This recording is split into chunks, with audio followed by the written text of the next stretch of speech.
下山的小路磕磕绊绊的，可小蓝湛非要自己走，连手都不给蓝曦臣牵，仿佛在做无声的抗议。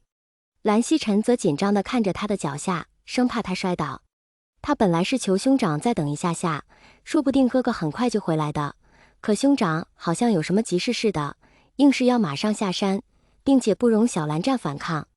那小蓝湛的倔脾气也上来了，看着自己拼不过那么一大只的兄长，只能赌气的要求自己走，到时候便可以假装崴脚，然后拖延时间了。小蓝湛也只能想到这个办法了。本来就走不稳的小蓝湛真的崴了脚，地上的石头特别锋利，直接给他的腿划出一个大口子。剧烈的疼痛吓到了小蓝湛，他委屈极了，想哭却又不想让兄长担心，他只在哥哥面前哭。蓝曦臣看见小蓝湛摔倒了，赶忙把他抱起来，心疼地皱着眉道：“忘机乖，魏公子他有事要忙，你现在必须回去。”蓝小湛憋了许久的眼泪还是落了下来，但他还是倔强地抿着嘴，小脸憋得通红通红。那这样，蓝曦臣放下团子，兄长和你商量商量，好吗？小蓝湛揪着耳朵道：“不听不听。”蓝曦臣看着软硬不吃的小蓝湛，暗自发愁，只好搬出小蓝湛的漂亮哥哥。如果乖乖听我说完，你就有可能回去找你的哥哥，你得听话。小蓝湛听见哥哥这个字眼，就乖乖把手放开了。哥哥说过会就傻掉的。忘机。蓝曦臣无奈道：“叔父就在山下等着你，我们先去找他好不好？”小蓝湛只好待在兄长怀里乖乖下山，但他一直望着山头，期盼着会有一个熟悉的身影出现，但是没有，他们都到山脚了也没有。忘机。严肃的声音把蓝湛的思绪给拉了回来：“你把丹药吃了。”叔父，我要回去找哥哥。这是小蓝湛第一次违背叔父，我不吃。小蓝湛其实已经想了很多，上次哥哥说自己会不要他，那说明长大后他们关系并不好，而且听着叔父和兄长嘴里的忘机，他就莫名害怕，万一他变回去后忘掉了承诺，又不要哥哥了怎么办？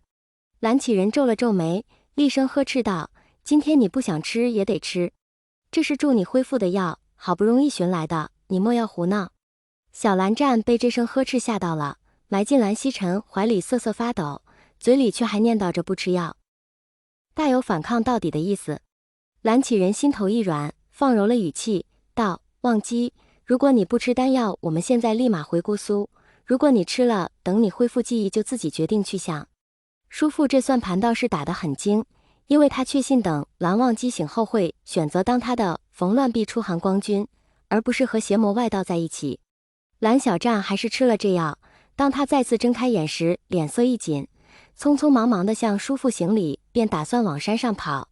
蓝启仁都没来得及反应，蓝曦臣眼疾手快，一把拎住了小家伙的后领，把他拎了回来。“兄长，放开我，我要去找魏婴。”蓝小湛不停地挣扎着，看来记忆是恢复了，身形没变。蓝曦臣分析道。蓝启仁脸色很差，非常差。君子一言驷马难追，曦臣，且放他去吧。蓝启仁一脸悲痛道：“叔父，是忘机之过。”蓝小湛正色道：“待忘机安顿好一切，就会回姑苏的。”蓝曦臣头痛地看着这对叔侄，你一句我一句，把旁边的他当空气。“那个，忘机，我问你几个问题。”蓝曦臣道。随后蓝曦臣问了几个只有完整记忆的蓝忘机才知道的事，蓝小湛都对答如流，才让蓝曦臣放下心来。可他压根不知道，这要带回来的可不止那些原本丢了的记忆。他掏出一只云纹乾坤袋，交给蓝忘机，道：“忘机，要照顾好自己。”说完这句，蓝曦臣便拉着吹胡子瞪眼的蓝启仁跑了。蓝小湛缓缓从袋中拿出碧尘，念动咒语，磕磕绊绊地上了路。现在的碧尘对于小蓝湛这身板来说实在不好操纵。等他到了山顶，就看见温家姐弟一脸愁容坐在山洞门口，洞内黑乎乎的，什么也看不见。他焦急地跑过去问：“魏婴呢？”温情似乎有些诧异，但现在事态紧急，他管不了那么多了，赶忙领着小蓝站到阵法前，焦急道：“蓝二公子，魏无羡就在这里面，但这阵法阿宁蛮力打不开，这里的人又几乎都没什么灵力，求蓝二公子帮帮忙，救救魏无羡，我怕他会想不开。”蓝小湛一惊，努力指使碧晨把阵法破了。其实也没多久，这个阵太脆弱了，魏无羡是笃定了这里不会有用灵力的，所以只是设了个单纯的保护阵而已。阵法一破，里面的景象就能看到了。魏无羡奄奄一息地靠在洞的尽头，小臂鲜血直流，旁边还有一大股怨气安静地趴着。那人脸色苍白，带着血污，嘴里无意识地低语着：“魏婴。”似乎被洞外的光一照，魏无羡眉头一皱，嘴角微微勾起，半睁的眼睛里流露出笑意，但不一会又合上了。他昏了过去。